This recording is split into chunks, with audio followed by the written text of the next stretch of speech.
The first college call I got, man, college coach, I was at a breakfast, and I see my phone ring, random number. I pick it up. It's coach. And just I'll never forget that call. I mean, it's just a heart. Your heart just explodes of emotions. I mean, you're sad, you're happy, you're everything. It's just like all in one because your work really, like, to me, it was just like my work really paid off.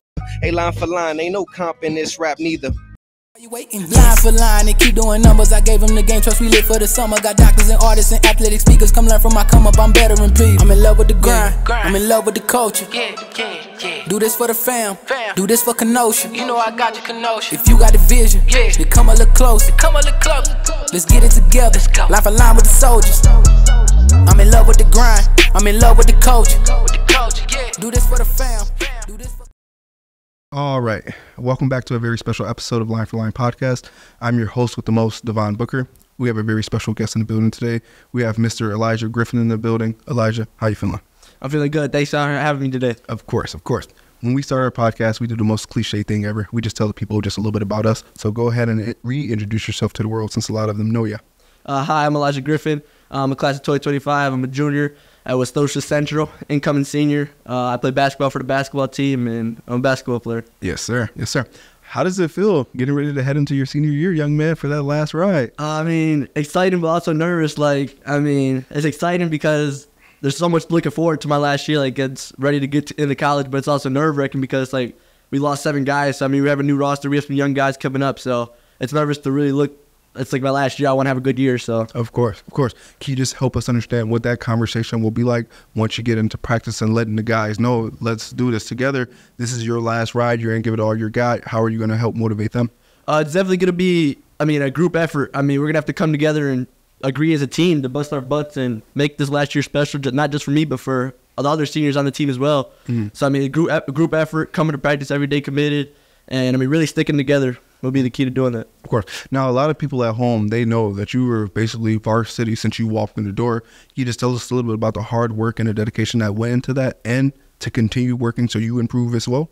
Yeah, so, obviously as a kid growing up, it was always a goal of mine to make varsity as a freshman, play varsity as a freshman, make varsity as a freshman. My brothers were going to be seniors as I was a freshman, so I really wanted to make varsity so I could have their last year and my first year be together and make it special. Because I know my parents, they had that goal they wanted to see both their kids on the court. So I tried to make that goal work as an incoming freshman going into Central. I played JV and varsity. I was really all JV. I got to suit up varsity, didn't get many minutes. It was all bench minutes. Practice, I practiced against the guys, battling against those guys. It was fun practicing against my brothers, pushing those guys. But, it wasn't easy at all. I had to work my butt off in practice, wait for my opportunity. I got more opportunity my sophomore year, and now I've taken over since then. But, freshman year, it wasn't easy. It was a grind. I had to grind my way up. I earned that spot on the varsity kind of like midway through the season. They pulled me up, and it was memories ever since then. We made a state run, and it was legendary. It was great. It's fun. Of course. Can you just help us understand what was going through your mind when you were on the bench, not getting the amount of playing time that you wanted? It's hard. It really is hard. Growing up, for the first, whatever, middle school, you can be the guy, whatever. You get to high school, it's a whole different ball game. So, it was very hard entering high school and having that goal of playing varsity with my brothers. And it's like, okay, they have me playing JV right now. It's like, is that goal going to happen? But, I didn't give up. My thoughts was on the bench the whole time. It's like, man, I want to be in there, but I'm just grateful and blessed to have the opportunity to be on the bench, supporting my brothers, watching them have fun and do their thing. So, man, it was hard in my heart because I wanted to play out there, but also I was just grateful and blessed for the opportunity that coach gave me to have a spot on the bench and chill those guys and be there for them on their state run. Of course. Now, with this being your senior year, are there any type of goals that you look to set for yourself and that you aim to accomplish while you're out there playing for your last ride? It's my last year, so, it would be great to win player of the year in my conference and make as far as the playoff run as we can make. State championship, state tournament or whatever it may be, sectional, whatever, just as far as we could possibly go, let's make that happen. Of course. Now, you play travel ball as well, too, we noticed, and you're always all around the country as well. Can you just tell us a little bit about how you got into that and how that's been training you and getting you ready for your senior year? Yeah, so, travel ball has helped me and prepare me for everything.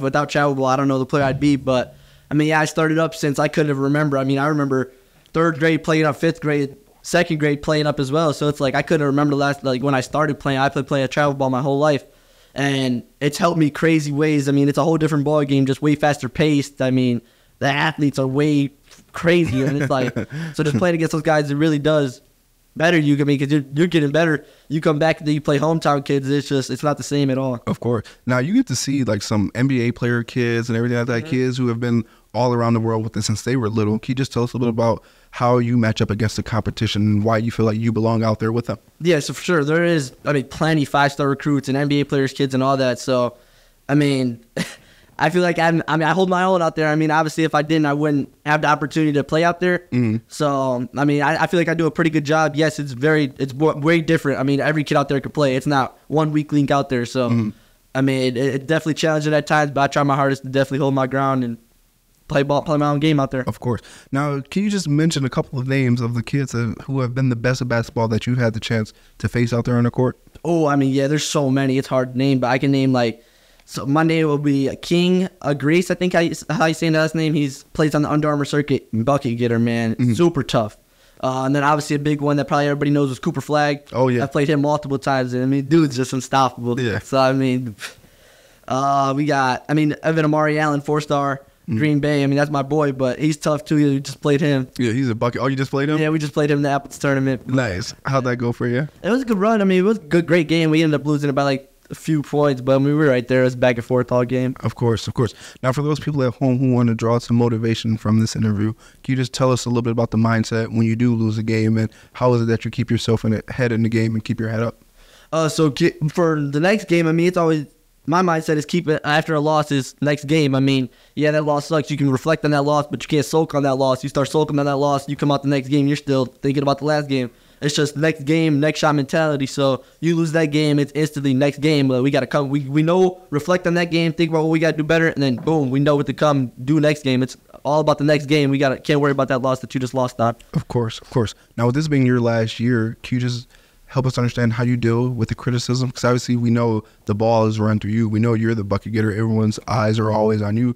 Just tell us a little bit about the criticism that you face, and knowing that this is going to be your last year, so you may face a little bit more pressure. For sure. No, there definitely has been some criticism. Any freshman on the varsity roster, somebody's going to have something to say about it. So, the criticism is always going to be there.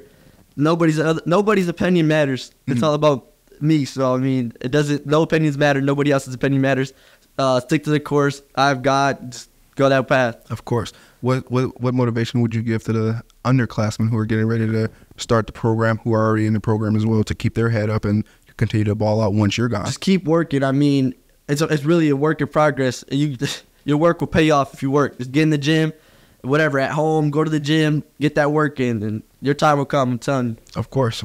Now, obviously, like we just said a couple times, you're getting ready to leave the program as well, too. So, obviously, the next step is college. Where are you at with that process without going into too many details? It's definitely a crazy, slow, everything process. With the transfer portal, it makes it nuts for everybody, not just me. But me right now being a high school recruit, in these months right now, in this dead period, it's actually, a lot of guys are getting these offers. You're talking to a few colleges. You maybe start taking a few visits later in the July, August months. And, I'm planning on being committed. Hopefully, the goal is to be committed before the season starts for high school. No way. Yeah, but, hey, you never know what God has in store for me. But the plan is to be committed by then. But, yeah, definitely talking to a few schools right now. Just got to get my visits more planned and pick up a few more offers and really sit down on where I got to go. Of course. Can you just tell us the feeling of colleges wanting to come court you and have you come out to their school and everything like that? It's a feeling that I can't even explain.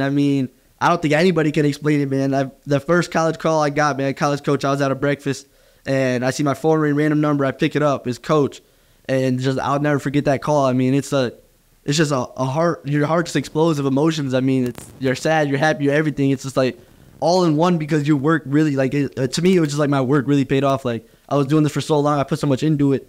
I really just it seemed like it paid off. So it's not, it's not over yet, but it's definitely a great feeling when that offer happens or whatever conversation to a coach happens. It's a great feeling. Now, obviously, D1's the goal, right? Mm-hmm. How does it feel to know that that's where your talent is and that's where your hard work has possibly got you?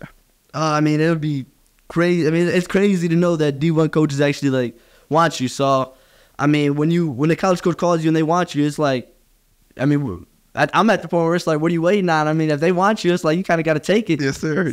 I'm at the boat where it's yeah, if the college coach calls and it's they want you, it's you kind of got to take it. Let's go. Let's rock. Of course. As we get ready to close out this phenomenal episode of Line for Line podcast, what will be that one piece of advice that you would like to leave to the youth as you get ready to embark on your actual life and start living? I think I can say that everybody's just staying consistent, and that could be whatever you do, working out, schoolwork, whatever. Just being consistent every day. So if you're gonna go to the gym and put that work in, be consistent every day doing that work, or multiple times a day, or whatever it may be. Just consistency. Can't fall off, can't slack. Stay consistent, whatever you do. Ladies and gentlemen, that's been Elijah Griffin. I've been your host with the most, Devon Booker. That was another episode of Line for Line Podcast. You calling or you listening, tune in every week. Line for line. Oh yeah, I'm going line for line.